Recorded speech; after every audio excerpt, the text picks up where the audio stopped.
Hi, my name is Casey. Welcome to HoloRhythm. We are here to provide you the knowledge and instrumentation necessary to cultivate the skills in music and mindfulness through the traditional rhythms of West African culture. Please check us out on our website, holorhythm.org, and we're also available on all the social media channels.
Welcome back.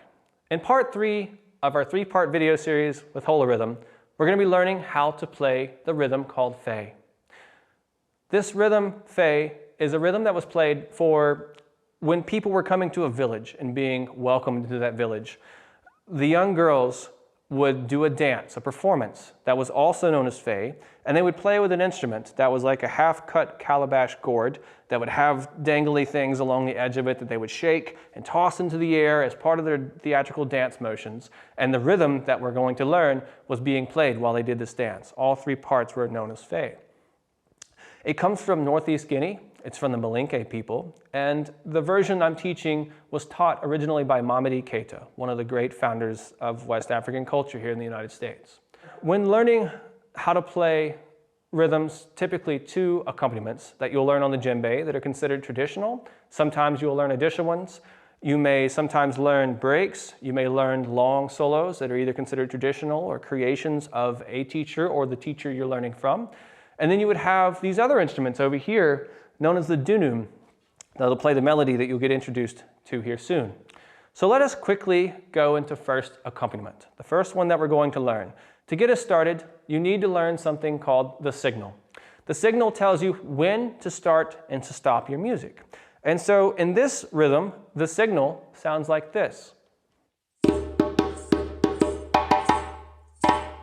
And where I played that last note, it was a flam. I take my hands in a slap position, stagger them offset a little bit, and bring them down together apart at the same time to make a slurred note that we call a flam.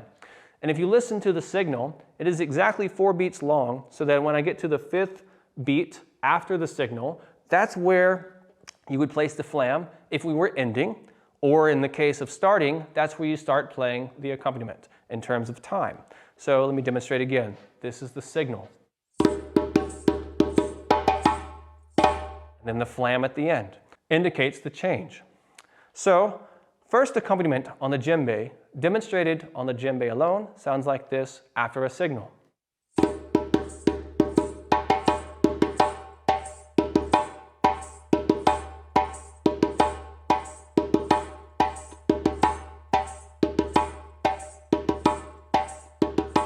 Two, 3, 4. 1, 2, 3, 4.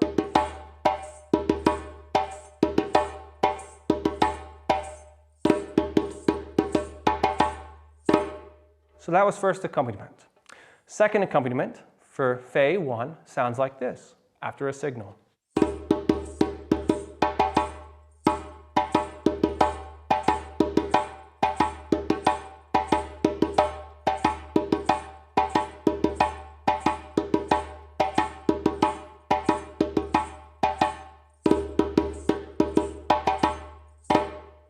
And for Fé, there is 2 lovely mnemonic devices to help you learn how to play the parts. Kukura-cha is the first accompaniment. Kukura, cha, kukura, cha. It'll help you learn those patterns. And for the second accompaniment, we are going to learn how to say kukura, cha, cha, kukura, cha, cha.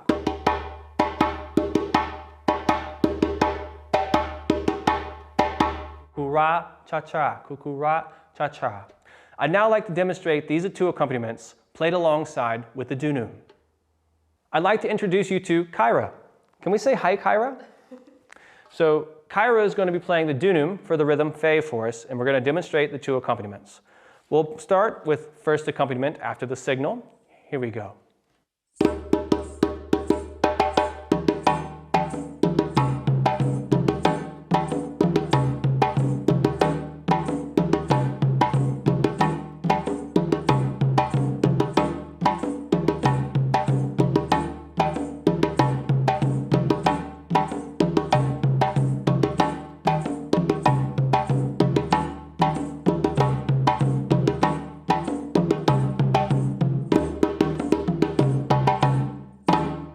Beautiful job.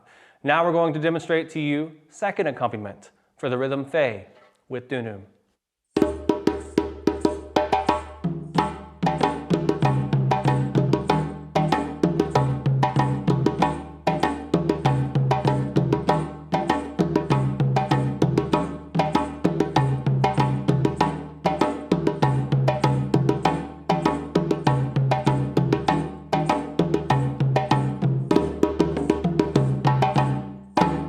Beautiful job. Now, when inside of a classroom, we would normally play both accompaniments at the same time. So I would like for you to practice and be able to play both one of those accompaniments by themselves. And when you attend a class, you'll have the opportunity to hear them being played simultaneously, because West African rhythms are typically polyrhythmic, which means that many different individual rhythms are being played at the same time to create a unique structure of melody. And that's generally how all West African music is played. Kyra will be back with us in just a moment, but I'd like to break down each accompaniment so that you can learn them clearly. Starting with the first accompaniment, you're going to play 2 tones followed by 2 slaps. Remember, the mnemonic device that we're utilizing is kukura, cha. The words ku, ku are tones, ra and cha are slaps. I like to start this accompaniment with my dominant hand, and you have to understand that the note of significance in terms of time is the 1. So if I'm tapping my foot, 1, 2, 3, 4, 1, 2, 3, 4, then 1 is the note of great significance. And when playing this phrase, to line it up correctly to the time, we have to play 2 notes that are considered anticipatory notes or pickup notes. And so those are the 2 tones. Starting with my dominant hand, I play a tone, followed by a tone, and then the first slap, which comes back around to my dominant hand, since I'm alternating my hands for this phrase, is going to be the note that falls onto the 1. So if I counted us in and played the first 3 notes so that the third one landed on the 1, it sounds like this. 1, 2, 3, 4, 2, 3, 4. 2, 3, 4, 2, 3, 4. And that is the phrase kukura. Now the last note that we add is the cha, kukura, cha. And that note comes into a weird spot in the time. If you were counting 1, 2, 3, 4, kukura, cha, 3, 4, kukura, cha, 3, 4, kukura, cha. Notice that when I say the word cha, it's happening while my hand is up in the air somewhere. It's not hitting on a downbeat. That's the biggest trouble spot we tend to find when learning how to play these kind of accompaniments in West African music. It doesn't always syncopate. So let me demonstrate that again, counting and now playing with the djembe, and I'd like you to follow along. 1, 2, 3, 4. 3, 4. 3, 4. 3, 4. Good job. Now, we're going to take that phrase and play it 2 times in a row. You can count to 2, can't you? We'll test that. 1, 2, 3, 4. Good. Let's do it again. 1, 2, 3, 4. Good. If you don't have it just yet, continue practicing that while pausing this video. If you have it, let's now move on to doing that a total of 4 times. So it would sound like this from a signal.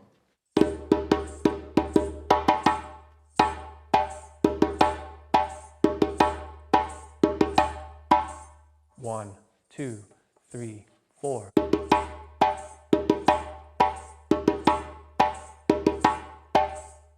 Good. Practice that many times until you have it down pat. Inside of a classroom, we would do just that very thing, but in the sake of this video, we're going to continue moving forward. So I'm going to play now a signal, and I'm going to start first accompaniment, and I'm going to let it continue playing for just a moment, and then I, as a teacher, am going to pause and play the signal. At home, what I'd like for you to do is to continue playing the accompaniment until we get to the end of the signal. Remember, the signal is this.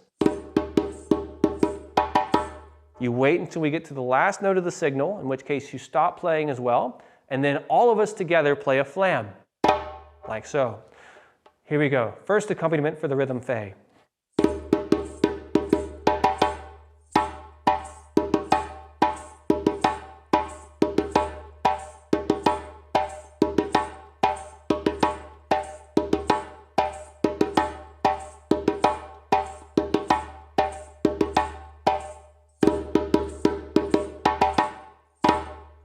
Awesome. So that's the first accompaniment for the rhythm Fe. Let us now move on to the second accompaniment for the rhythm Fe. It sounds like this.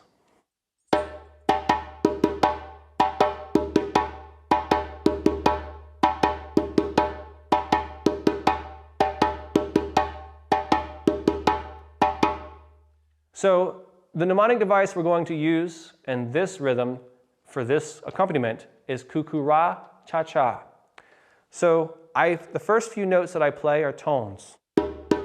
Start with my dominant hand, just like in the previous one, and I go right, left. And then I'm going to play some slaps. Tone, tone, slap, slap, slap. So I have a total of 2 tones and then a total of 3 slaps in succession, and my hands up to this point are alternating. I start with my dominant hand, my right, and I go right, left, right, left, right. And the sounds, tone, tone, slap, slap, slap. And just like in the first accompaniment, there is going to be 2 anticipatory notes or pickup notes so that the third note falls on the downbeat. So if I counted it in and played the accompaniment up to this point 1 time, 1, 2, 3, 4. And we come in early. 1, 2, 3, 4. Tone, tone, slap. The slap lands on the downbeat of the 1. 1, 2, 3, 4. And remember, this phrase is ku-ku-ra, cha-cha. So if I was to play, but use the sounds from my mouth, 1, 2, ku-ku-ra, cha-cha. 3, 4, ku-ku-ra, cha-cha. Alternating my hands, tone, tone, slap, slap, slap. Let's try that together 1 time. 1, 2, 3, 4. Good. Let's do it again. 1, 2, 3, 4. Good job. Now, if you do not have that, continue practicing it. But if you do, let's move on to doing it a total of 4 times. We're going to jump straight ahead to 4 times. You can practice 2 times as well if you'd like to build up to that if you have any difficulties. Here we go. 1, 2, 3, 4.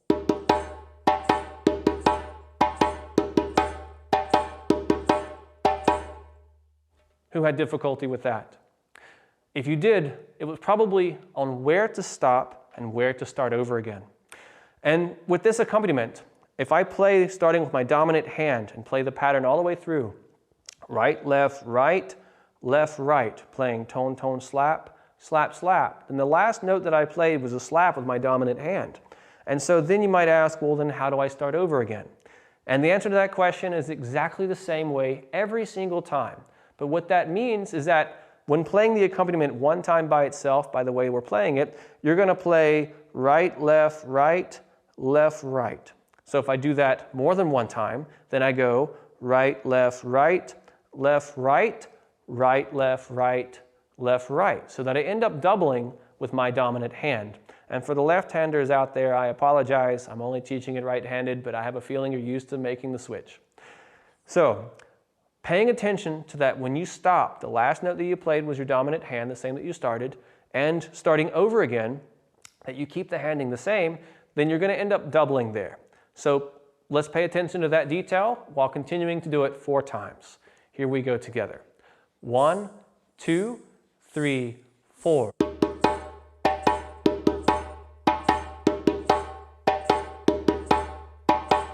One, 2, 3, 4.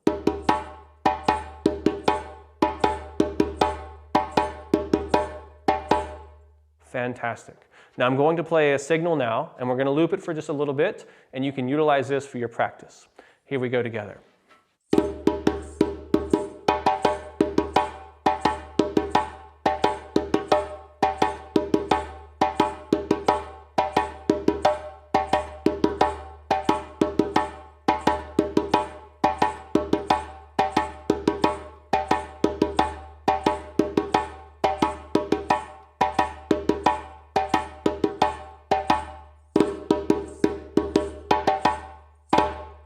Fantastic job. Now inside of the classroom, we'll take a lot more time working on each individual accompaniment, and then we also practice them playing with the dunu. For this video, we're not going to do these things, but in future videos, we will add all of these details and all of these individual parts of practice as extended tracks, either via audio or via video, and you'll have possibly PDFs and all these things that'll be included as well. Details about that will be linked in the description below. I'd like to introduce you to a break for the rhythm Fe. This break was taught to me by Bill Scheit, and it was taught to him by Mamadi Keita. And it sounds like this.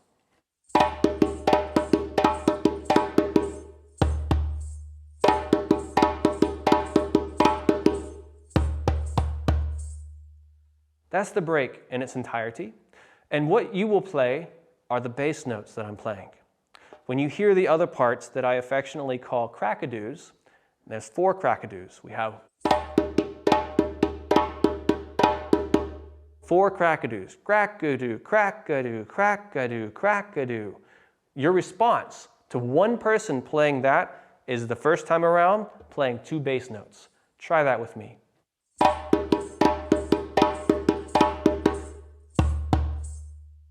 And then I do the crackadoos again. And the second time around, your response is not 2 bass notes, but 4 bass notes. So let me demonstrate.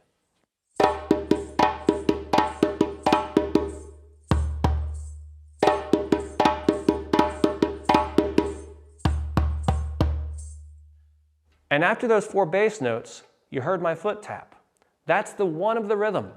And that's where you'll add one of the 2 accompaniments that you've learned. So I'm going to demonstrate this clearly by itself with first accompaniment, then I'll demonstrate it with second accompaniment. And then we're going to bring Kyra back into the picture, and she'll demonstrate with us as we play these accompaniments together. Starting with first accompaniment, it sounds like this.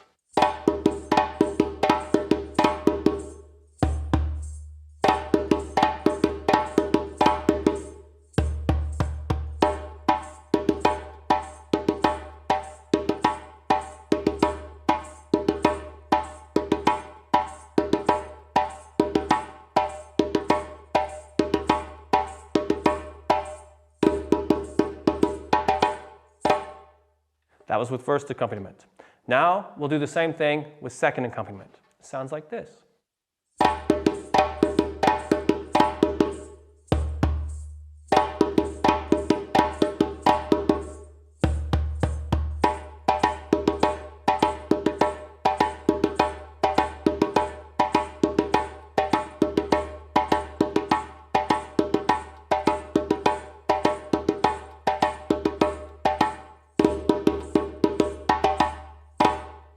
Let's bring Kyra back in.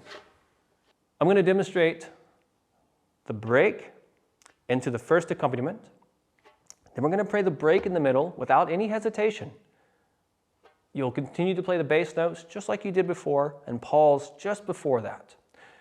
And then that will immediately take us from that middle break right into second accompaniment. And then we'll play a break to end the phrase. Notice the break at the end is a little bit different in the beginning. Pay close attention. Here we go together. Are you ready, Kyra? Yep. Here we go. Seatbelts in.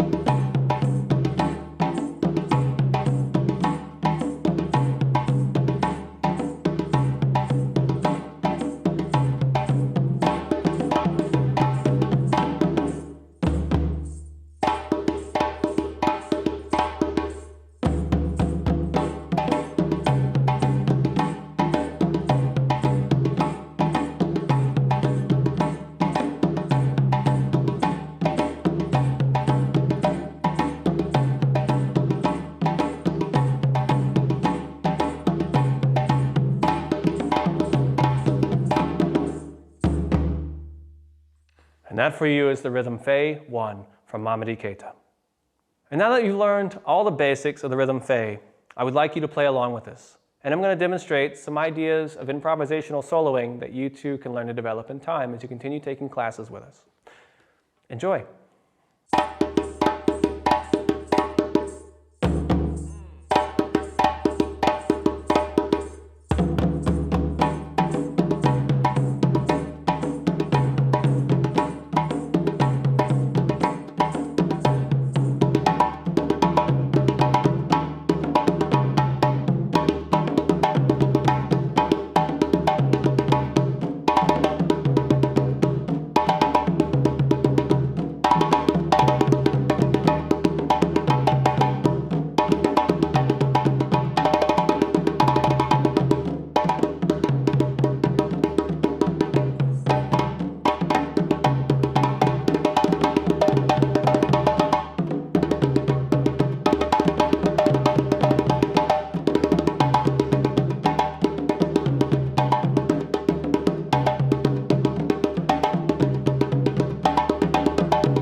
We now come to the conclusion of our three-part mini-series with HoloRhythm. My name is Casey, and I hope now you have the inspiration about what a djembe is, what you can do with it, what sounds you can play, what it's made of, where it's played. All of these details I hope you've now acquired, and you're looking forward to your next drum circle opportunity or djembe class to attend. We teach at HoloRhythm in a variety of different locations, and we can come to your location. We look forward to meeting you in person in one of our classrooms, drumming beside you in one of our drum circles or in others.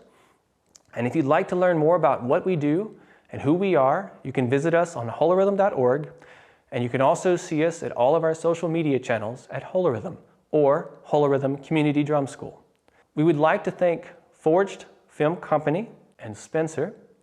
He's been a wonderful contribution to making these videos happen. We would like to thank Swede and the people at Shanti Temple at Deer Park Farms in Floyd, Virginia for providing the space. I would like to thank my wife, Kyra, who played the dunum for us.